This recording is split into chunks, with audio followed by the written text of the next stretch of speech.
नौ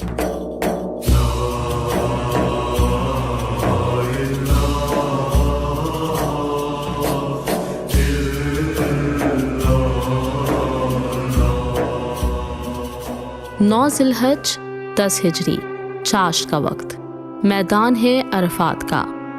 अज़ीमुश्शान तारीख़ी दिनों में से एक दिन अल्लाह ने अपने नबी सल्लल्लाहु अलैहि वसल्लम से जो वादे किए थे सब पूरे हुए। मुसलमान गालिब आ गए, मक्का फतह हो चुका। खुद प्यारे नबी के हाथों ज़माने जहलियत के सब बुत चकनाचूर हुए। अल्लाह रब्बुल इज़्ज़त ने पूरी कायनात में से सरज़मीन अरब को अपने दीन के मरकज़ के तौर पे चुन लिया। आज दीन मुकम्मल होने का दिन था। अरब के मुख्तलिफ दूर दराज हिस्सों से आए तकरीबन 1 लाख मुसलमान यहाँ मौजूद थे। उनमें अमीर भी थे, गरीब भी, गोरे भी थे, काले भी, हत्ता के आका भी थे और उनके ग़ुलाम भी। नस्ली इम्तियाज़ ख़त्म हो चुका। हज का एक जैसा लिबास ज़ेबतन किए सब खुदा की नज़र में एक जैसे थे।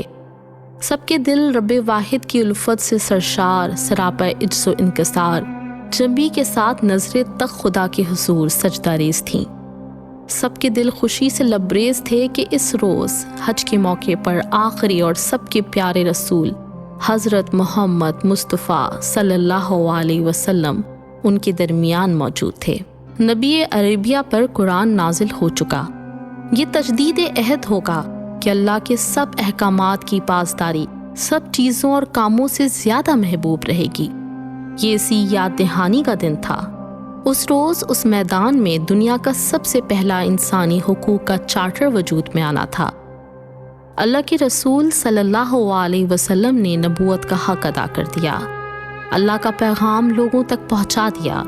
अब नबी सल्लल्लाहु अलैहि वसल्लम ने वहाँ मौजूद लोगों से अहद लेना था। नबूवत मुकम्मल हो गई। अब रिसालत का फ़र्ज़ उम्मत ने अदा करना है। अल्लाह का पैगाम क़यामत तक आने वाले हर मुसलमान तक पहुँचाने का ज़िम्मा अब से उम्मत का होगा। नबी करीम सल्लल्लाहु अलैहि वसल्लम का तारीख़ी खुतबा शुरू हुआ, जिसे आज हम खुतबा हज्जतुल विदा के नाम से जानते हैं। नबी करीम सल्लल्लाहु अलैहि वसल्लम ने सहाबा को मुखातिब किया।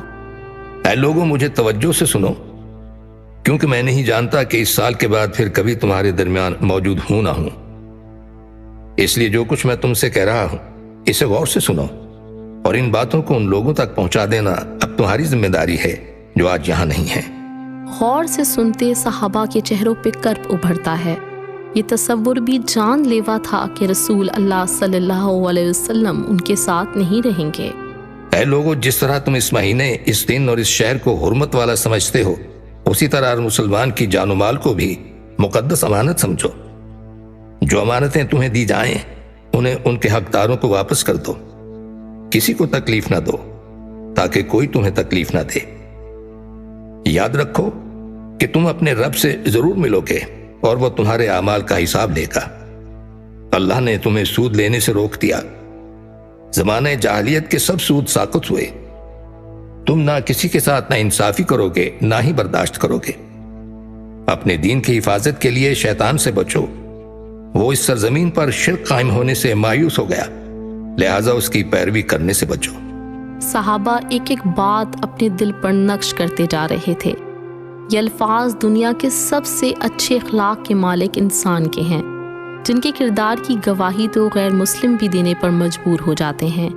माइकल हार्ट ने अपनी किताब the 100 a ranking of the most influential person in history में हज़रत मोहम्मद मुस्तफ़ा सल्लल्लाहु अलैहि वसल्लम को नंबर 1 पे रखा।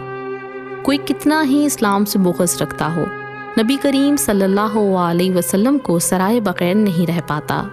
अब खुतबे में अल्लाह के रसूल सल्लल्लाहु अलैहि वसल्लम बुनियादी इंसानी हुकूक का ऐलान करते हैं।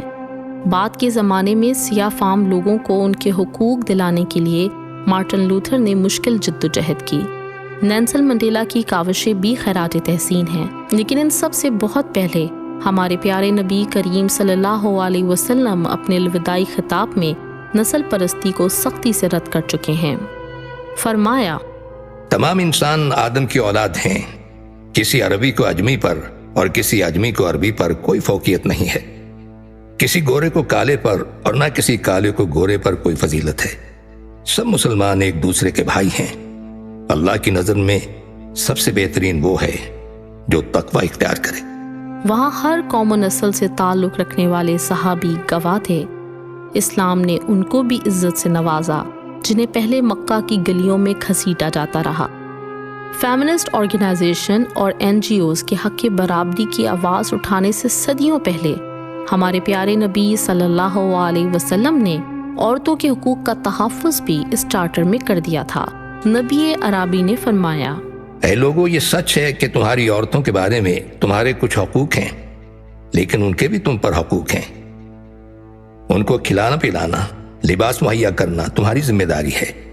اپنی عورتوں کے ساتھ حسن سلوک کرو، کیونکہ وہ تمہاری شریک، معاون اور مددگار ہیں۔ اسلام نے عورت کو اس کا کھویا ہوا وقار واپس دلایا۔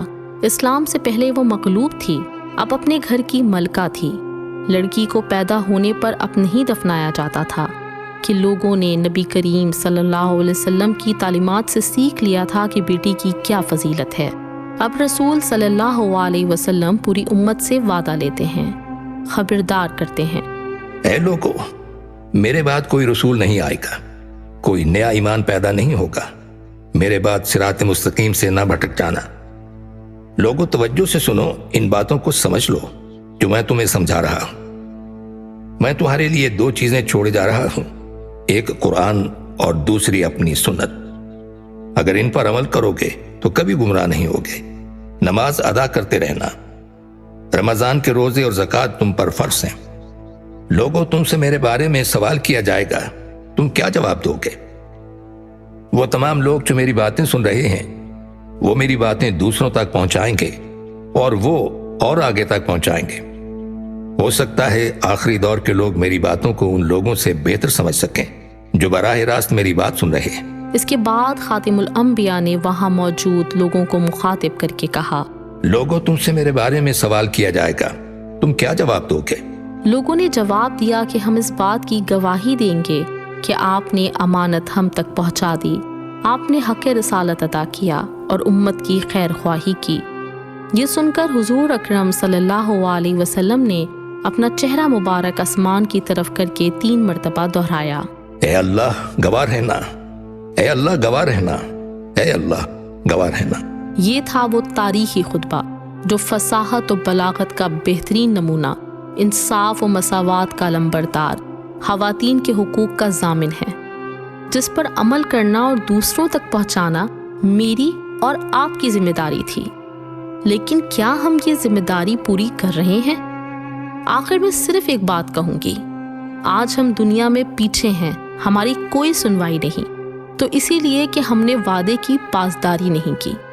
جس دن ہم نے اس چارٹر کو دوبارہ اپنا لیا، یقین جانیے اس دن ہم اپنا کھویا ہوا وقار، اپنا مرتبہ واپس پالیں گے اور جیت ہمارے قدم چومے گی۔ جب سے تو عامل فرمودہ اسلاف نہیں، نام انصاف کا باقی ہے پر انصاف نہیں۔ ضرب شمشیر بجا، نعرہ تکبیر درست، سب ہے، بس تجھ میں مجاہد سے وہ اوصاف نہیں۔